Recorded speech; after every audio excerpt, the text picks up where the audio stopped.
ಉಲ್ಕೂರು ಗ್ರಾಮ ಪಂಚಾಯತಿಗೆ ಸೇರಿರುವಂಥ ಕೋಡಲ್ಲಿ ಏನು ಗುಡಿಸಲಿದೆ ವರ್ಷಕ್ಕೆ 2-3 ಸಾರಿ ನಾವು ಈ ಏನು ರೇಷನ್ ಕಿಟ್ಗಳು ಕೊಡ್ತಾ ಇದ್ವಿ. ಅದೇ ಥರ AYVK ಅಂಬೇಡ್ಕರ್ ಯುವ ವೇದಿಕೆ ಸಂಘಟನೆ ಕಡೆಯಿಂದ ಈ ವರ್ಷವೂ ಸಹ ಇವು ರೇಷನ್ ಕಿಟ್ಗಳನ್ನು ಕೊಟ್ಟಿದ್ದೀವಿ. ಇದೇ ಥರ ನಮಗೆ ಸಪೋರ್ಟ್ ಮಾಡಬೇಕು, ನಾವು ಇದೇ ಥರ ముందువర్ಕೊಂಡು ಹೋಗ್ಬೇಕಂತ ಹೇಳ್ಬಿಟ್ಟು ನಾವು నిమ్మల్ని మనవి ಮಾಡ್ಕೊತಾ ఇದ್ದೀವಿ. మాకేమీ లే, ఇంత మటుకు రేషన్ తెచ్చి ఏడాది మీరు ఇస్తా ఉండారు. ఆ రేషన్ తినుకొని గుడిసెల్లో ఉండేదే మేము. ఏమో మాకు అంత గుడిసె ఏదో చేసి ఒక ఇంట్లో ఏమన్నా చేసి ఇవ్వండి, మేము పేదోళ్ళు బిడ్డలు సాకేదే ఇలా ఈడుండేదే మేము. మీకు నమస్కారం స్వామి, అంత మటుకు చేసి 20 ఏళ్ళు ఇంకా ఉన్నాం. ఏడాది వస్తారు, మీరు రేషన్ ఇస్తారు. ఏమో అంత భోజనం కూడా తెచ్చి తెచ్చిపోతాడు. నేనేం చేసేది, నేను బిడ్డలు సాకేదే, రేషన్ ఇస్తున్నది. ఎట్లా కూర్చుంది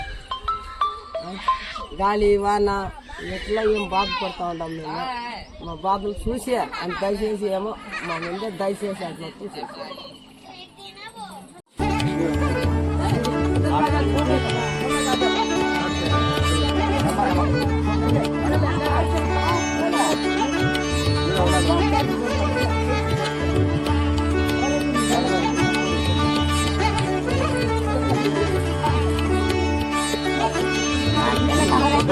No.